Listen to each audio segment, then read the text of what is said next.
Hello friends, मेरे डेजर classes में आप लोग का बहुत बहुत स्वागत करता हूं। तो हम डेली बेस पे करंट अफेयर्स पढ़ते हैं। तो आज है 7 मार्च। 7 मार्च से जितने भी करंट अफेयर्स के क्वेश्चन बनेंगे यहाँ से हम कवर करेंगे, जो आपके आने वाले एग्जाम के लिए, चाहे वे कोई भी एग्जाम की प्रिपरेशन करें, चाहे SSC, railway, UPSC, PSC, police constable, SI, चाहे स्टेट का एग्ज़ाम हो, चाहे आपका सेंट्रल गवर्नमेंट का एग्ज़ाम हो। तो सभी एग्ज़ाम के लिए करंट अफेयर बहुत ही ज़्यादा इंपॉर्टेंट है। आप लोग को सभी पता है, 7 से 8 क्वेश्चन आपके हर एग्जाम में देखने को, करंट अफेयर से देखने को मिलता है। तो चलिए स्टार्ट करते हैं सेशन को। तो पहले बार आए तो मेरे चैनल को सब्सक्राइब करके रख लीजिएगा, ताकि नोटिफिकेशन आप तक पहुँच पाए। तो चलिए स्टार्ट करते हैं सेशन को।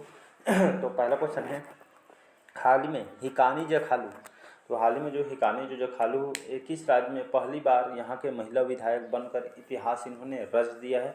तो त्रिपुरा, मेघालय, नागालैंड या डी है इनमें से कोई नहीं। तो हाल में नागालैंड के जो पहली महिला जो विधायक बनी है कानू जो खालू, इनको नागालैंड के पहली महिला विधायक इनको बनाया गया। तो इम्पोर्टेंट क्वेश्चन है, इसको आईएमपी करके रख लीजिए, नाम को याद रखिएगा। महिला विधायक हैं आपके मेखानू जखालू। तो आपके कानू जो जखालू है, ये आपके कौन से राज्य के महिला विधायक बनाए हैं इनको?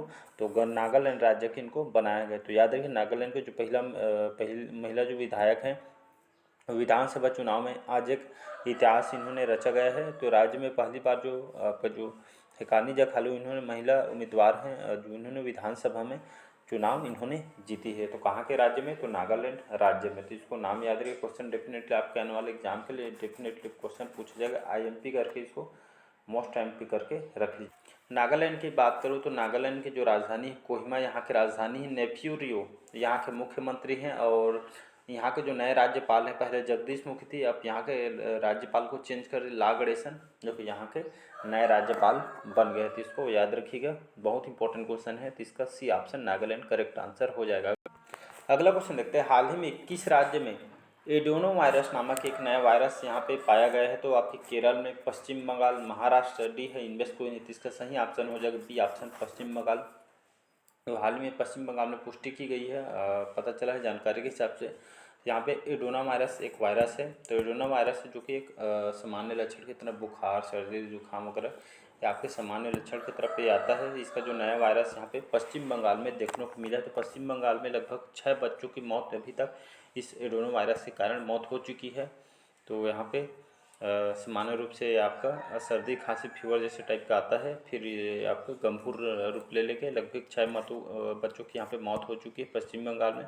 यहाँ के जो मुख्यमंत्री हैं, जो कि ममता बनर्जी, यहाँ के सीएम ने यहाँ पे यहाँ पश्चिम बंगाल में मास्क लगाने की यहाँ पे अपील कर दी गई है। और सतर्क रहिए, साफ रहिए, और यहाँ पे अपने स्वास्थ्य को देखभाल के लिए यहाँ पे मास्क वगैरह, जितने भी सैनिटाइजर वगैरह यहाँ पे मतलब यहाँ पे बचाव के लिए यहाँ पे अपील कर दी गई है पश्चिम बंगाल में।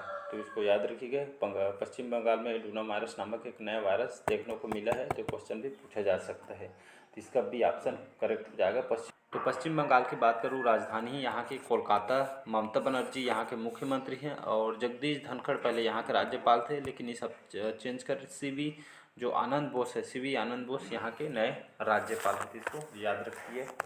अगला क्वेश्चन देखते हैं। हाल ही में किसने पीएम जन औषधि ट्रेन को हरी झंडी दिखाई है? तो नरेंद्र मोदी, अश्विनी वैष्णव, मनसुख मंडाविया, डी है इनमें से कोई नहीं। तो हाल ही में जो अश्विनी वैष्णव हैं, इन्होंने हाल ही में पीएम जन औषधि ट्रेन को हरी झंडी दिखाई है। तो याद रखिएगा, जो ट्रेन है आपके पीएम जन औषधि ट्रेन है। तो इसको जो हमारे जो केंद्रीय स्वास्थ्य मंत्री और परिवार कल्याण मंत्री हैं मनसुख मंडाविया जी, साथ ही हमारे जो रेल मंत्री हैं अश्विनी वैष्णव जी, तो यहाँ पे इन्होंने नई दिल्ली में जन औषधि ट्रेन को यहाँ पे हरी झंडी दिखाई। साथ ही साथ छत्तीसगढ़ संपर्क क्रांति जो ट्रेन है, इसको भी हरी झंडी दिखाकर यहाँ पे रवाना किया जाएगा। इस यहाँ पे पीएम जन औषधि ट्रेन में क्या है, इस जेनरिक दवा वगैरह है। इस पीएम जन औषधि ट्रेन में जितनी भी जेनरिक दवा है, जो आपके ज़्यादा से ज़्यादा रेट वाली जो दवा है आपकी इसमें भेजी गई, जो आपके राज्य में, सभी राज्य में यहाँ पे जिसका आवंटन किया जाएगा, भेजा जाएगी, जहाँ जहाँ आपको मेडिसिन की ज़रूरत पड़ेगी। इसमें सभी जो दवाई है, जो आपके महंगा जो दवाई मिलता है आपको, इसी में आपको सस्ता रेट में आपको मिल जाएगा। तो जन औषधि जो है, जितने भी जेनरिक दवा इसमें भेजी गई है, तो अश्विनी वैष्णव जी द्वारा इस ट्रेन को हरी झंडी दिखाकर रवाना किया है। तो इसको याद रख। अगला क्वेश्चन देखते हैं, हाल ही में भारत और किस देश की सेनाएं एक संयुक्त सैन्य अभ्यास फ्रिंजेक्स 23 में हिस्सा लेंगी? तो फ्रांस, रूस, इटली या डी है इनमें से कोई नहीं। तो इसका सही ऑप्शन हो जाएगा आपका फ्रांस, याद रखिएगा। तो हाल ही में हमारा भारत और आपका कौन सा देश, फ्रांस देश, तो इन दोनों के जो सेनाएं हैं, हमारा भारत की सेनाएं और फ्रांस की सेनाएं, दोनों देशों की जो सेनाएं एक संयुक्त सैन्य अभ्यास मतलब अभ्यास किया जाएगा। एक संयुक्त अभ्यास है, लड़ने में जो कोई दुश्मनों से क्षमता बढ़ाने के लिए संयुक्त अभ्यास किया जाता है दोनों देशों के बीच। तो आपका भारत और फ्रांस दोनों सेनाओं के बीच एक संयुक्त अभ्यास किया जा रहा है, जिसका जो नाम है आपका फ्रिंजेक्स 23, याद रखिएगा फ्रिंजेक्स 23। इसमें हिस्सा लेंगे फ्रांस और भारत, इसको याद रखिएगा। तो भारत और फ्रांस जो कि पहली बार इस संयुक्त अभ्यास में शामिल होंगे। और यहाँ पे कहाँ इसका आयोजन किया जाएगा? तो केरल के तिरुवनंतपुरम, केरल के आपके तिरुवनंतपुरम यहाँ की राजधानी है। तो केरल के तिरुवनंतपुरम में यहाँ सैन्य अभ्यास का आयोजन किया जाएगा, जिसका नाम है फ्रिंजेक्स 23। इसमें यहाँ पे फ्रांस की बात करूँ, फ्रांस की जो राजधानी है आपके पेरिस यहाँ की राजधानी है। फ्रांस कौन सी कंट्री में आती है? तो कंट्री आपके यूरोप के फ्रांस आपकी कंट्री यूरोप के अंदर आती है फ्रांस। और आपकी पेरिस यहाँ की राजधानी। यहाँ के जो इमैनुअल जो मैक्रोन है यहाँ के राष्ट्रपति हैं। यहाँ के प्रधानमंत्री एडवर्ड फिलिप जो कि यहाँ के प्राइम मिनिस्टर हैं, प्रधानमंत्री, इसको याद रखिएगा। अगला क्वेश्चन देखते हैं, हाल ही में बेंगलोर सुरक्षित शहर परियोजना के पहले चरण का उद्घाटन किसने किया है? नरेंद्र मोदी, आपके बसवराज मुंबई, अमित शाह या डी है इनमें से कोई नहीं। तो हाल ही में बेंगलोर सिटी में सुरक्षित शहर परियोजना के पहले चरण का उद्घाटन किसने किया है? तो अमित शाह, जो कि हमारे केंद्रीय मंत्री, हमारे गृह मंत्री हैं अमित शाह। तो इन्होंने इसका उद्घाटन किया है। आपके बेंगलोर सुरक्षित शहर परियोजना ये क्या होता है? तो सुरक्षित के मामलों में जो सुरक्षित शहर परियोजना बेंगलोर, आपको सभी को पता है, सुरक्षित शहर माना चेन्नई और आपके बेंगलोर को। तो आपके सुरक्षित कौन से मामले में सुरक्षित शहर इसको कहा जाता है? यहाँ पे जगह जगह इस आपके CCTV, यहाँ पे जो गर्ल्स लोग हैं उनको देखभाल के लिए यहाँ पे जागरूक रहते हैं बेंगलोर सिटी में, जहाँ पे जगह जगह आपको बहुत सारे CCTV उसके सुरक्षा को देखते हुए यहाँ की जनता के लिए जगह जगह आपको CCTV फुटेज वगैरह यहाँ पे लगाई है। तो इसी मामले में जो बेंगलोर सिटी है ये आपके इस सुरक्षित शहर परियोजना के पहले चरण का उद्घाटन अमित शाह द्वारा किया गया। तो यहाँ पे जितने भी बेंगलोर सिटी में जहाँ पे जो सुरक्षित हो सके यहाँ पे उनके देखभाल के लिए आपके इसको बेंगलोर को सुरक्षित शहर योजना के पहले चरण का जो उद्घाटन है अमित शाह के द्वारा किया गया है। तो इसको याद रखिएगा। अगला क्वेश्चन देखते हैं यहाँ पे, हाल ही में विश्व मोटापा दिवस कब मनाया गया है? तो आपके 2 मार्च, 4 मार्च, 3 मार्च या डी है इनमें से कोई नहीं। तो हाल ही में 4 मार्च को विश्व मोटापा दिवस मनाया गया है। इसे वर्ल्ड ऑबेसिटी डे भी कहा जाता है। तो यह जो दिवस है 4 मार्च को हर साल इसको मनाया जाता है। इसके मनाने के उद्देश्य के पीछे क्या है? तो इसको 4 मार्च मोटापा दिवस के रूप में हम मनाते हैं।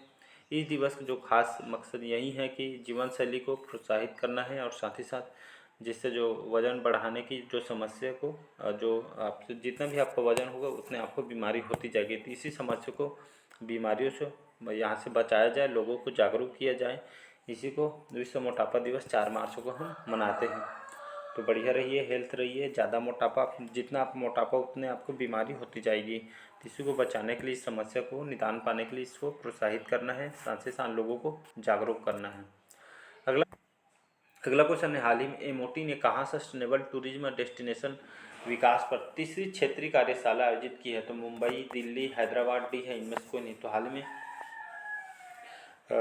जो हमारे पर्यटन मंत्रालय है यहाँ पे सस्टेनेबल टूरिस्ट डेस्टिनेशन विकास पर यह तीसरी क्षेत्रीय कार्यशाला का आयोजन किया गया है। यह पर्यटन मंत्रालय के द्वारा, एमओटी ने पर्यटन मंत्रालय के द्वारा इसका आयोजन किया जा रहा है। तो यहाँ पे जितने भी टूरिस्ट हैं और साथ ही साथ जो विख्यात पर्यटन स्थल है इसको विकसित करना है और साथ ही साथ देश में स्थायी पर्यटन को बढ़ावा देना है। जितने भी आपका जो पर्यटन स्थल है और इसको बढ़ावा दिया, जहाँ से लोग यहाँ तक आ सके, पर्यटन को बढ़ावा देने के लिए यह जो तीसरी क्षेत्रीय कार्यशाला का आयोजन आपके हैदराबाद सिटी में किया गया है। तो इसको याद रखिए। हैदराबाद की बात करूँ, तेलंगाना के जो राजधानी है हैदराबाद के चंद्रशेखर राव यहाँ के मुख्यमंत्री हैं और तमिलसाई सुंदरराजन वर्तमान में यहाँ के राज्यपाल हैं।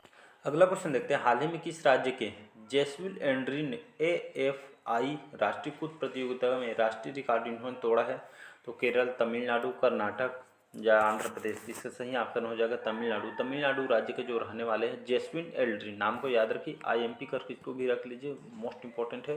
तो जेस्विन जो एल्ड्रिन है, जो कि तमिलनाडु राज्य के रहने वाले, इन्होंने AFI ने राष्ट्रीय कूद प्रतियोगिता में इन्होंने राष्ट्रीय रिकॉर्ड तोड़ा है इन्होंने। तो बहुत इंपॉर्टेंट क्वेश्चन है, तो याद रखिए जो आपके जेस्विन एल्ड्रिन, इन्होंने यहाँ पे AFI जो कि राष्ट्रीय कूद प्रतियोगिता है, इसका फुल फॉर्म होता है। राष्ट्रीय कूद प्रतियोगिता में इन्होंने राष्ट्रीय रिकॉर्ड तोड़ा है।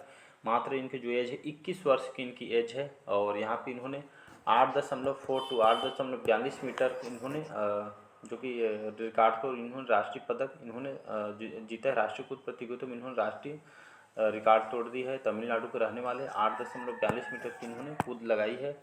ये आपने दूसरी बार है इन्होंने जो लगाई है, जो राष्ट्रीय रिकॉर्ड तोड़ा है, या फिर दूसरी बार है, तो इसको याद रखिएगा। तो इन्होंने राष्ट्रीय प्रतियोगिता में राष्ट्रीय रिकॉर्ड इन्होंने तोड़ा है, तो इसको याद रखिए। कहाँ के रहने वाले हैं? तमिलनाडु के रहने वाले। मात्र जो इनकी एज है 21 वर्ष की एज है, 8.42 मीटर की इन्होंने जो कि राष्ट्रीयकृत प्रतियोगिता में राष्ट्रीय रिकॉर्ड इन्होंने तोड़ा है, तो इसको याद रखिए। तमिलनाडु के रहने वाले। तमिलनाडु की बात, तमिलनाडु की जो राजधानी है आपका चेन्नई। MK स्टालिन यहाँ के मुख्यमंत्री हैं, और श्री RN रवि वर्तमान में यहाँ के राज्यपाल हैं, तो इसको याद रख।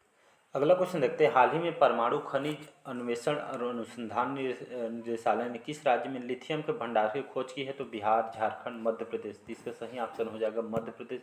तो हाल ही मध्य प्रदेश राज्य में यहाँ पे आपके मध्य प्रदेश के जो जिला है, यहाँ पे परमाणु खनिज अन्वेषण अनुसंधान निर्देशालय के द्वारा, यहाँ पे जो परमाणु खनिज जो अन्वेषण अनुसंधान जो निर्देशालय, आपके जितने भी परमाणु खनिज वगैरह इसकी खोज करती है, भारत सरकार के द्वारा इसको गठित किया गया है। तो हाल ही में जो मध्य प्रदेश राज्य में लिथियम के भंडार की खोज यहाँ पे लिथियम मिलने की यहाँ पे भंडार की खोज इन्होंने की है आपके मध्य प्रदेश राज्य में। तो इसको याद रखिए, यहाँ पे देख रहे होंगे लिथियम है, तो लिथियम के जो भंडार की खोज कहाँ पे, कौन से राज्य में की गई है? तो आपके मध्य प्रदेश राज्य में की गई है, तो इसको याद रखिएगा, इंपॉर्टेंट क्वेश्चन है। तो यहाँ पे बात करूँ मध्य प्रदेश की, मध्य प्रदेश की जो राजधानी है आपके, मध्य प्रदेश की राजधानी है भोपाल। शिवराज सिंह चौहान यहाँ के मुख्यमंत्री हैं, और मंगू भाई पटेल वर्तमान में यहाँ के राज्यपाल हैं, तो इसको याद रख। अगला क्वेश्चन देखते हैं। हाल ही में किस राज्य के कडप्पा जिले में 13वीं शताब्दी के मंदिर की खोज की गई है? तो केरल, आंध्र प्रदेश, कर्नाटक, तमिलनाडु। इसका सही ऑप्शन हो जाएगा आपका आंध्र प्रदेश। हाल ही में आंध्र प्रदेश राज्य में कडप्पा जिले, आंध्र प्रदेश की जो राजधानी है, मतलब जो आंध्र प्रदेश जो राज्य है, यहाँ के जो राज्य के जो आपके कडप्पा जिले में, आंध्र प्रदेश के जो कडप्पा जिले में 13वीं शताब्दी के, मान लीजिए 13वीं शताब्दी के यहाँ मंदिर की यहाँ पे खोज की गई है। तो आपके कौन से राज्य की बात है? ये आपके आंध्र प्रदेश की बात है। तो यहाँ पे कडप्पा जिले में, यहाँ पे जो पुष्पगिरी क्षेत्र में, आपके कडप्पा जिले के पुष्पगिरी क्षेत्र में एक गाँव है, तो यहाँ पे पुष्पगिरी क्षेत्र में 13वीं सदी के यहाँ पे मंदिर की खोज की गई है। और यहाँ पे बहुत सारी देवी देवताओं के यहाँ पे जो मंदिर वगैरह इस यहाँ पे मिली है, इनको समर्पित है। तो यहाँ पे बहुत सारे प्राचीन मूर्ति यहाँ पे पाई गई है, यहाँ पे देख सकते हैं खोज हुई है। ये 13वीं शताब्दी की मंदिर की खोज गई है आपके आंध्र प्रदेश। तो याद रखिएगा। आंध्र प्रदेश की बात करूँ, आंध्र प्रदेश की जो राजधानी है, अब कभी आंध्र प्रदेश की जो राजधानी अब चेंज हो गया है जी, याद रखिएगा। पहले अमरावती थी आंध्र प्रदेश की राजधानी, अब वहाँ को चेंज कर अब विशाखापट्टनम कर दे, तो मतलब आंध्र प्रदेश की अब राजधानी क्या होगी? विशाखापट्टनम है। YS जगनमोहन रेड्डी हैं यहाँ के मुख्यमंत्री हैं, और जो नए राज्यपाल यहाँ पे फिर चेंज कर दिए गए हैं। तो पहले विश्वभूषण हरिचंदन है, अब इनको छत्तीसगढ़ के लिए राज्यपाल बनाया गया है। अब S अब्दुल जो नज़ीर है, S अब्दुल नज़ीर यहाँ के नए राज्यपाल हैं, तो इसको याद रखिएगा। अगला क्वेश्चन देखते हैं। हाल ही में आई रिपोर्ट के अनुसार फरवरी माह में बेरोजगारी दर बढ़कर कितनी हो गई है? तो 7.45%, 7.14%, 7.23%, या डी है इन्वेस्ट कोई नहीं। इसका सही ऑप्शन हो जाएगा 7.45%। तो हाल ही में आई रिपोर्ट के अनुसार फरवरी मंथ, ये आपके 2023 फरवरी के हैं, तो 2023 अनुसार फरवरी माह में बेरोजगारी दर जो आपका बढ़कर कितना हो गया है? तो 7.45% ये आपकी बेरोजगारी दर बढ़ गई है, तो इसको याद रखिएगा। तो यहाँ पे आइए जो आंकड़ों के अनुसार पता, तो देश भर में फरवरी में बेरोजगारी दर सबसे बढ़कर यहाँ पे 7.45% कर दी गई है। राजस्थान के जो राजस्थान और हरियाणा, इन दोनों की जो बेरोजगारी दर सबसे ज़्यादा है, याद रखिएगा। अगर सबसे ज़्यादा बेरोजगारी दर कौन कौन से राज्य है पूछा जाए, तो आपका राजस्थान और दूसरा आपका हरियाणा। इन दोनों में 2023 के आंकड़ा अनुसार इन दोनों राज्य में सबसे ज़्यादा बेरोजगारी सबसे ज़्यादा यहाँ पे देखी गई है आंकड़ों के अनुसार। और आपके छत्तीसगढ़ और मध्य प्रदेश, यहाँ पे सबसे जो बेरोजगारी दर यहाँ पे कम पाई गई है। तो सबसे ज़्यादा आपके राजस्थान, हरियाणा और सबसे कम यहाँ पे एमपी और छत्तीसगढ़, इन दोनों जगहों में सबसे कम देखी गई है। तो इसको याद रखिएगा। तो इसका ए ऑप्शन करेक्ट आंसर। अगला क्वेश्चन देखते हैं। हाल ही में संन्यास के 10 साल बाद वानखेड़े में किस खिलाड़ी की आदमकद प्रतिमा लगाने की घोषणा की गई है? तो राहुल द्रविड़, वीरेंद्र सहवाग, सचिन तेंदुलकर या इनमें से कोई नहीं। तो इसका सही ऑप्शन हो जाएगा सचिन तेंदुलकर। जानते हैं महान क्रिकेटर हैं, क्रिकेट के भगवान इनको कहे जाते हैं। तो हाल ही में इन्होंने संन्यास को ले लिया, सभी जानते हो। तो इन्होंने संन्यास के 10 साल बाद वानखेड़े में इस खिलाड़ी के यहाँ पे प्रतिमा लगाने के हाल ही में घोषणा की है आईसीसी के द्वारा। तो सचिन तेंदुलकर को अब आपके जो वानखेड़े स्टेडियम है, कौन से राज्य में है वानखेड़े स्टेडियम? तो आपके मुंबई में स्थित है, महाराष्ट्र में, याद रखिएगा। वानखेड़े स्टेडियम जो आपका महाराष्ट्र मुंबई में स्थित है स्टेडियम। तो हाल ही में यहाँ पे स्टेडियम में आप सचिन तेंदुलकर जो प्रतिमा यहाँ पे देखने को मिलेगी। तो ये आपका मुंबई क्रिकेट एसोसिएशन के द्वारा यह निर्णय लिया गया है कि वानखेड़े स्टेडियम में सचिन तेंदुलकर का इनके जो स्टैचू लगाया जाएगा। और इसका जो अनावरण है 2023 के आईसीसी जो वर्ल्ड कप होगा इसके दौरान किया जाएगा। तो इसका स्टैचू आपके वानखेड़े स्टेडियम में लगाया जाएगा जो आपके महाराष्ट्र में है। इनका जो अनावरण कब किया जाएगा? तो अनावरण जो आपके 2023 में जो होगा आपके आईसीसी जो वर्ल्ड कप होगा इसके दौरान इसका अनावरण किया जाएगा। तो याद रखिए इसका सी ऑप्शन करेक्ट हो जाएगा, सचिन तेंदुलकर।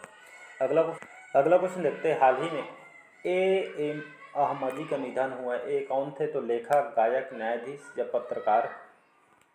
तो ए एम जो अहमदी जिनका हाल में निधन हुआ है, एक न्यायाधीश थे। तो इनके बारे में मैं बताना चाहूँ तो इनका जो फुल नाम है इनका अजीज का मुहब्बना जो अहमदी है, इनका फुल नाम है। ये भारत के सर्वोच्च न्यायालय के पूर्व जो कि मुख्य न्यायाधीश रहे थे, मतलब समझ सकते हैं। तो सर्वोच्च न्यायालय के भूतपूर्व न्यायाधीश रहे थे।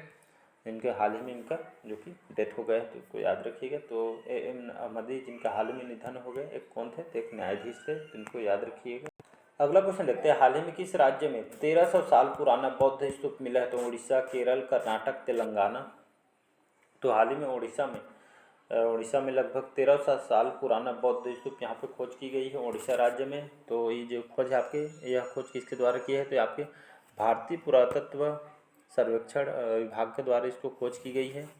तो हाल ही में उड़ीसा में 13 साल पुराना ये बौद्ध स्तूप का खोज की गई है जो आपके आपके पुरातत्व सर्वेक्षण के द्वारा पता चला है। तो हाल में कहाँ पे खोजी गई है? तो हाल ही में आपके पुरी में, वो पुरी सभी जानते हैं, उड़ीसा में पुरी बहुत फेमस, आप गए भी होंगे। तो ये आपके पुरी में जो स्थित अब जगन्नाथ मंदिर है उसके आसपास यहाँ पे खोजी गई है। जगन्नाथ मंदिर है, देखे होंगे, तो उसी के आसपास लगभग 1300 साल पुराना बौद्ध स्तूप यहाँ पे खोज की गई है। माना जाता है लगभग 7वीं से 8वीं शताब्दी के है इसको कहा जाता है। तो इसको याद रखिए, 13 साल जो पुराना बौद्ध मंदिर है, स्तूप है सॉरी, तो आपके उड़ीसा में इसको खोज किया गया भारतीय सर्वेक्षण विभाग के द्वारा। तो उड़ीसा की बात करूँ तो उड़ीसा की जो राजधानी है भुवनेश्वर, नवीन पटनायक यहाँ के मुख्यमंत्री हैं, प्रोफेसर गणेशी लाल वर्तमान में यहाँ के राज्यपाल हैं। तो इसको याद रखिए। आज के लास्ट क्वेश्चन देखते हैं। हमारा लास्ट क्वेश्चन है 15वां क्वेश्चन। हाल ही में IRCTC और किस बैंक ने भारत के सबसे पुरस्कृत सह ब्रांडेड क्रेडिट कार्ड लॉन्च किया है? तो axis bank, HDFC bank, ICICI bank या डी है इनमें से कोई नहीं। तो इसका सही ऑप्शन हो जाएगा HDFC बैंक और आपका IRCTC। तो इन दोनों बैंक ने हाल ही में भारत के सबसे पुरस्कृत जो सह ब्रांडेड जो क्रेडिट कार्ड यहाँ पे इन दोनों ने लॉन्च किया है। तो किसने? HDFC बैंक और आपका IRCTC, दोनों ने भारत के सबसे पुरस्कृत जो सह ब्रांडेड क्रेडिट कार्ड लॉन्च किया है। तो इसको याद रखिए। तो HDFC बैंक और IRCTC ने दोनों ने भारत के सबसे जो पुरस्कृत जो ब्रांडेड यात्रा क्रेडिट लॉन्च यहाँ पे इन्होंने लॉन्च किया है। तो ये आपका यात्रा क्रेडिट लॉन्च किया है इन्होंने। तो इसको याद रखिए, HDFC बैंक और आपका IRCTC के द्वारा इसको लॉन्च किया। तो इसको याद रखिएगा। तो इसका भी आपका करेक्ट आंसर हो जाएगा। तो आज के सेशन कैसा लगा कमेंट करके ज़रूर बताइएगा।